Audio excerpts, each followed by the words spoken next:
What's going on YouTube? It's your boy CamATL. Shout out to the DFS squad. Shout out to everybody watching this video right now. Drop a like down below because I already know you're gonna love it. Subscribe to the channel if you haven't already. Now, on my Twitter page at Cam_ATL on Twitter. All right, I am doing a giveaway every single day on there to my Twitter followers until Christmas. So make sure you go follow me on Twitter at Cam_ATL, as well as liking the video down below. Subscribe to the channel and comment anything in the comment section to enter your name into the $50 giveaway that we do on this channel every single week. All right, guys. Now, I'm not going to take too much of your time. I'm going to pretty much swing right through this. I'm going to give you guys the first look lineup and explain to you why I like each and every one of these guys.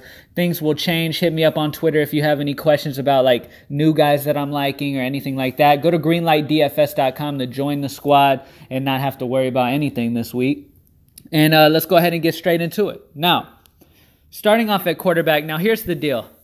I immediately dropped to Josh Allen. And I was like, okay, Josh Allen has an amazing floor just based off his rushing potential. This dude has almost gotten 100 yards rushing the last 4 starts straight. Okay, he gets a ton of He's like a Cam Newton, okay? And Cam Newton dominated this Detroit defense. So I would expect Josh Allen to have a very good game here at 5'8". Now, here's the issue.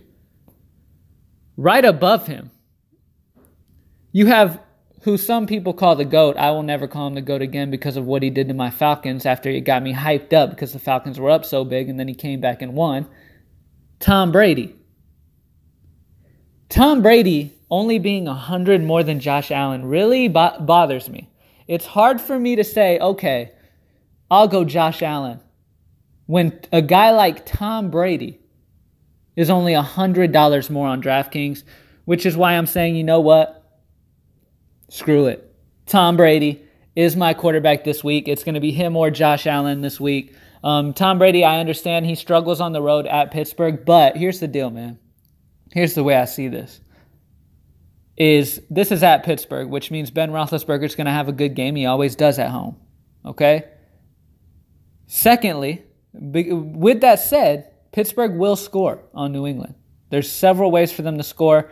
New England's going to game plan to take away Antonio Brown, and there's going to be so many ways for Pittsburgh to score elsewhere, which we will get to those in a second. Tom Brady will be forced to throw in this game, and I'm going to take advantage. They are the second highest projected scoring team by Vegas this week, and I totally agree with it.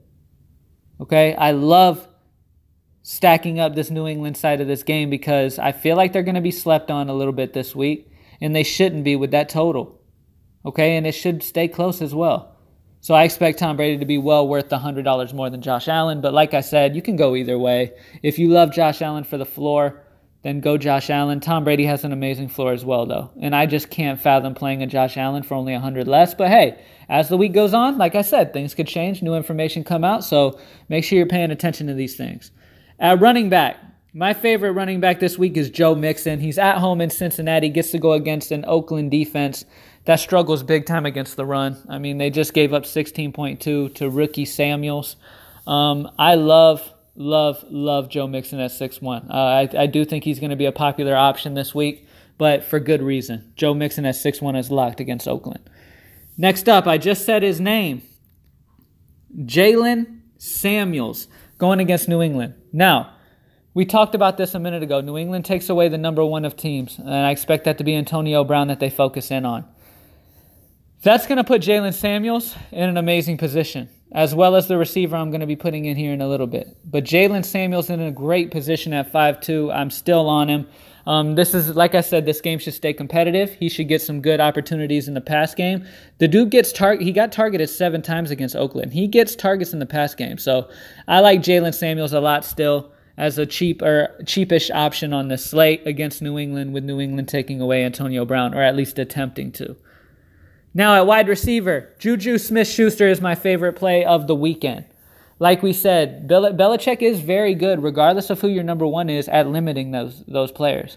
And I would fully expect that to be Antonio Brown. That's going to leave Smith-Schuster to have a huge game here. Okay? So I love Juju Smith-Schuster. I already explained the reason why. J.C. Jackson, the cornerback that New England is going to have on him, is not very good at all. Juju Schuster's going to have he's going to be running all over this New England team while they're trying to focus in on Antonio Brown. So I love Juju Smith-Schuster. At wide receiver, I'm going to go Julian Edelman to pair up with my boy Brady. I mean, there's no target that Brady likes more than Julian Edelman.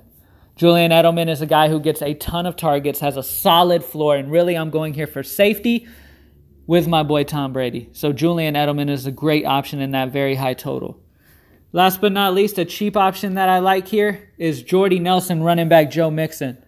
Jordy gets some good targets in this Oakland offense, and they're going to need to with Cincinnati. I think Joe Mixon's going to have a good game. They are underdogs in Vegas, and Jordy's going to get another good amount of targets. He's a safe bet for about 10 plus. So I love Jordy Nelson as of right now as one of my favorite value wide receivers. At tight end, you can go two different ways. Eric Ebron, who is super safe and a staple of cash games, or Rob Gronkowski.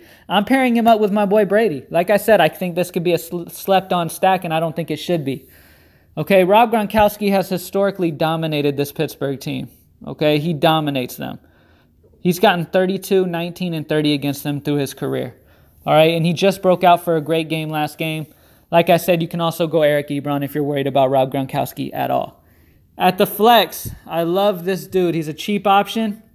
Robert Foster's been getting a plethora of targets in the Buffalo offense, and he's not going to have to see Darius Slay, which is the best part of Robert Foster, because Slay will be on their number one, leaving Foster to be targeted heavily here in this one. All right, and he's a good pairing with Josh Allen if you go Josh Allen. Last but not least, this is a tough decision for me, but I'm going to go with the Vikings at home. They've had two games in a row rough on the road and have lost. I expect them to come out pumped up here at home and do very good defensively against this Miami team. Like I said, this is a very good football team, but they've struggled the last few weeks and have not looked very good. Now they're finally back at home after these two road games where they lost. They're finally back at home. You know they're going to be pumped up to want to go ahead and just come out and go crazy here at home in this one. I love the Vikings defense against Miami, but there's multiple ways that you could go here, okay? The Seahawks defense has been very solid, and they actually did very well against the San Francisco defense a few weeks ago. The Ravens defense at 3,000 is a solid option. Winston's been pretty good for this Tampa Bay offense. That Tampa Bay offense always tends to get a ton of yards no matter what defense they're facing. So I don't know too much about that, but the Ravens do get some good turnovers, and Winston turns the ball over. So Ravens could be a solid defense as well at 3,000. Aaron Rodgers doesn't throw any interceptions or make many mistakes. So I don't know about the Chicago defense in Chicago. If it turns out that it's like snowing super heavily in Chicago or something, it's going to be one of those super snowy games, then yeah, I'm going to lock them in. Okay? Because you know how that weather is in Chicago. I don't live in Chicago, so honestly, I'm going blind at it right now. I have no idea, but I know it's wintertime, and it could be very snowy. I'm just throwing that out there. I have no idea. Okay? But pay attention to that, because if the weather ends up super snowy in Chicago, then that is a good way to go. But yeah, I'm sticking here with the Vikings defense at 3-1. They just feel very safe to me here going back home after two road losses. I would expect them to be very pumped up here. And that's it, guys. Tom Brady, Joe Mixon, Jaylen Samuels, Juju Schuster, Julian Edelman, Jordy Nelson, Rob Gronkowski, or Eric Ebron. Either one, really. It's a toss-up. Robert Foster is a very good value here, guys. Like I said, Darius Slay will be on Buffalo's number one. That's going to leave Foster to get another game of a lot of targets here, especially if you have Allen. Pair Josh Allen with Robert Foster at 4-3, and then the Vikings defense. Thank you guys for watching. As always, there's the first look lineup. If you have any questions more deeper into the slate and stuff, hit me up on Twitter at CAM_ATL. DM me, whatever. Hit me up regularly, and just ask away. Ask any questions you guys have, and I'm on Twitter most of the day. And I will hit you back with any questions you guys have. Remember, follow my Twitter as well for these giveaways. I'm going to be doing a giveaway every single day up until Christmas, okay? Like the DFS Santa. All right? Ho, ho, ho. Thank you guys for watching as always, man. Drop a like, subscribe to the channel, comment anything in the comment section, and I'm out.